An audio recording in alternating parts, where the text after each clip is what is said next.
Hello guys! Magandang araw sa inyo. It's your boy Sir Troy. Welcome back sa panibago nating video. So gusto ko lang i-share sa inyo itong mga kagamitan na inihanda ko para sa gagawin nating Philippine Loop. So first time ito na pagbigyan tayo ng pagkakataon at tayo ay makakatikim na libutin ang buong Pilipinas. So actually nauna nating malibot ang iba't ibang bansa bago yung sarili nating bansa. So parang ang nangyari, tayo pa yung naging dayuhan sa sarili nating bansa. So ngayon, i-explore natin, bibisitahin natin ang mga probinsya, mga bayan-bayan na madadaanan sa ruta ng Philippine Loop. So ito yung ilan sa mga kagamitan na inihanda ko para sa Luzon. Actually, magluluson muna ako and then after ng Luzon, pahinga ng konti, mag-prepare and then mag-a-adjust kung ano yung mga dapat dalhin.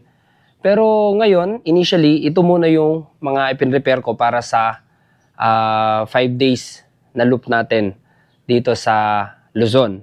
So yun yung umpisa ng ating Philippine Loop. Susundin natin kung ano yung nasa instructions and kung ano yung pagkakasunod-sunod ng checkpoints. Actually, pwede naman yun kahit saan magsimula. Nasa sa inyo naman yun. Pero ako kasi, since malapit lang ako doon sa checkpoint 1, like yung Subic, Zambales, susunod Alaminos, and then Atok. Kumbaga, ang mangyayari, magiging clockwise tayo sa buong Pilipinas. So, yun, yung gagawin ko muna, magluluson. And ito, guys, iisa-isahin ko sa inyo yung mga gamit na ipin-repair ko.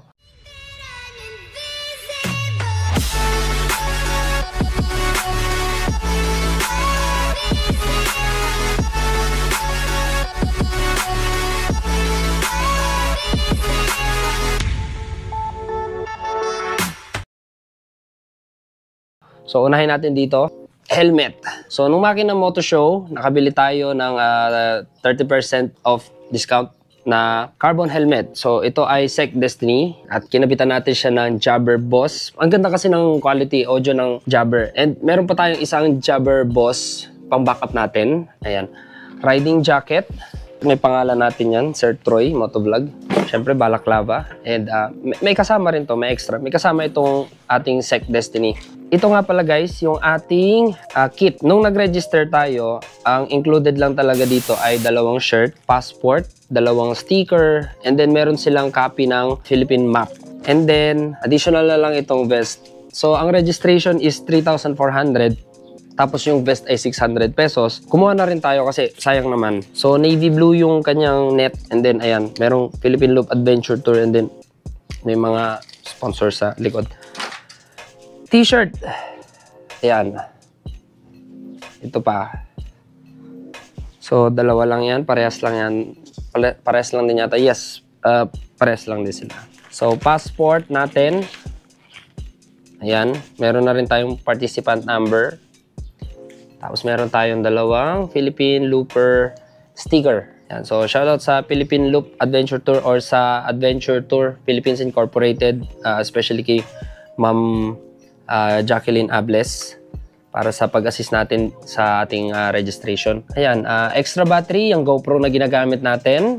Meron din tayong extra lens kasi ito, single lens lang itong helmet natin. So, nagbaon tayo ng isang iridium or smoke yata ito. Smoke. Nagbaon tayo ng smoke lens, GoPro stand, tripod, 3-way tripod. And additional na mga damit. Siyempre, kung 5 days, kayo na bahala mag-compute pang 5 days. Emergency kits natin, white lithium grease, aeropack, pangkadena ito, and then tire sealer inflator. Yan, may baon tayong energy drink, extra hot. Siyempre, alam nyo na, laging magulo yung buhok natin sa helmet. So, kung hindi naman natin kaya mag-ayos, magbaon na lang tayo ng cap. Jacket. Kasi may mga malalamig na lugar dito sa Luzon like dyan sa North. Baguio, Quirino, and then, yan, basta sa mga bundok. So, meron tayong baong jacket from Corsa. Yan, cap from Corsa, t-shirt from Corsa. And actually, yung mga ibang damit din natin dito from Corsa. Ayan, baunan ng tubig, aqua flask. At dahil summer natin tinake ito, medyo mainit-init talaga itong magiging ride natin. Toiletries, ayan, hygiene kit. Yes. Dito ba yung conditioner ko? Ayan. Safe lang. Extrang tali. So, 4 yung ganitong baong kong tali. Hindi ko alam kung bakit, pero feeling feeling ko mas safe ako pag may baon akong maraming tali. And raincoat. So, sa luggages natin, bukod sa meron tayong 45-liter top box, pinahiram din tayo ng 25-liter waterproof bag ni Mr. Bright TV. So, dalawa ito. Pang side panniers. Ayan. Thank you so much, pare. Then, meron tayong tank bag para lagayan natin ng kung ano-anong mahalaga. Meron din akong baong 360 camera. Siyempre, wireless mic. Ayoko namang magkwento sa inyo ng pangit yung audio quality natin, ano. Then, siyempre, extra battery. Yung aking superpower. Eto guys, meron akong papakita sa inyo. Ayan, additional sa mga gadgets natin. Ayan, gusto ko sana magbaon ng laptop para mas mabilis mag-edit. Pero tingin ko kaya na dito sa tablet. May baon tayong tablet.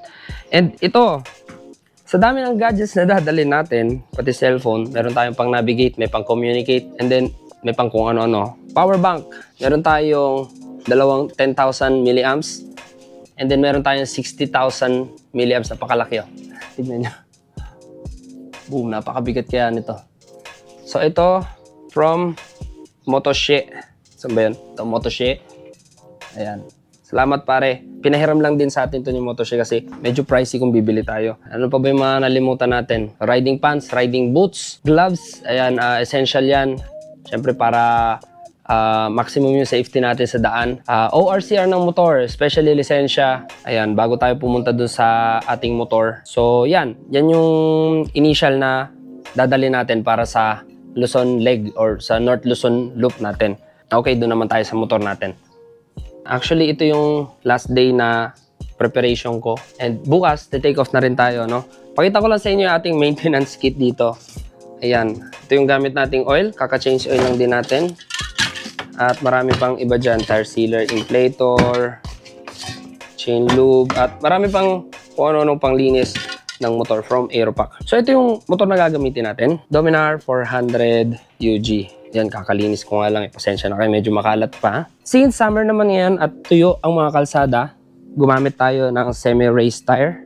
For Luzon lang naman. Pero pag nag-Visayas na tayo, magdo-dual sport tire na tayo ulit. So, Corsa R93 Platinum. So, 120 sa harap at 160 sa likod. Meron tayong mga ilaw in case na gabihin tayo sa daan from Showwolf. Pero ang balak ko lang naman is wag talagang gabihin sa daan. Actually, mga 5 or 6 PM, nakasettle na tayo sa ating tutuluyan. Makapagpahinga tayo and then ma-prepare natin yung mga dapat ma-prepare. At dahil gusto ko magkwento sa inyo ng maganda-ganda, gusto ko tahimik ang buhay natin, binalik ko sa stock pipe. See, actually stock is good naman talaga pati sa performance, lalo na sa fuel consumption, napaka-efficient niya talaga. Mabanggit ko na lang din sa inyo guys.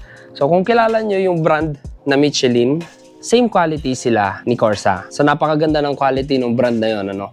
So, bakit ko nasabi na same quality sila? Isa lang kasi yung manufacturer nila, si Multistrada Arasarana. Ayan, ilalagay ko dito yung information. So, mag-iingat din kayo sa pagbili ng gulong, especially kung hindi kayo i-straight ng contact sa Corsa tires or sa mga dealers nila, ganyan. So, meron din kasi tayong mga gulong na hindi naman totally fake. Kumaga parang may mga ibang nakakalusot, no? May ibang kumukuha galing sa ibang bansa, yung mga pa-expire na binebenta pa nila sa mas mababang presyo. So, mag-iingat tayo sa ganun. Ito yung mga kailangan nyo i-check kung kayo ay bibili ng Corsa motorcycle tires. So, kailangan nyo yung authenticity sticker. Pag wala itong authenticity sticker na to, it means hindi na ganun ka-quality yung gulong na binibenta ng mga ibang dealer. So, ayan. Nakapag-change oil na rin ito. Ito yung ating top box na gagamitin. Ito yung gloves natin. Leather. Rev It. So, may waterproof case din tayo. Extra umbrella. Ito, bigay ni Kuya Jay. Disposable, compressed bath towel. Pero magbabaon pa rin naman tayo ng tunay na tuwalya. Yan. Extra tali. Medyo mahilig tayo sa tali. So, ito naman top box na to is pinahiram sa atin to nung kasama natin nung boss Ironman na si Kuya Oliver. So, yung sticker natin ng Philippine Looper, lalagay na natin dyan mamaya. At yan ang video natin para sa ngayong araw. Maraming salamat sa inyo kung nakarating kayo hanggang dito sa dulo ng video. Please like, comment, share, and subscribe and hit the bell notification para updated kayo pag may bagong video tayo. Ride safe and see you on my next one.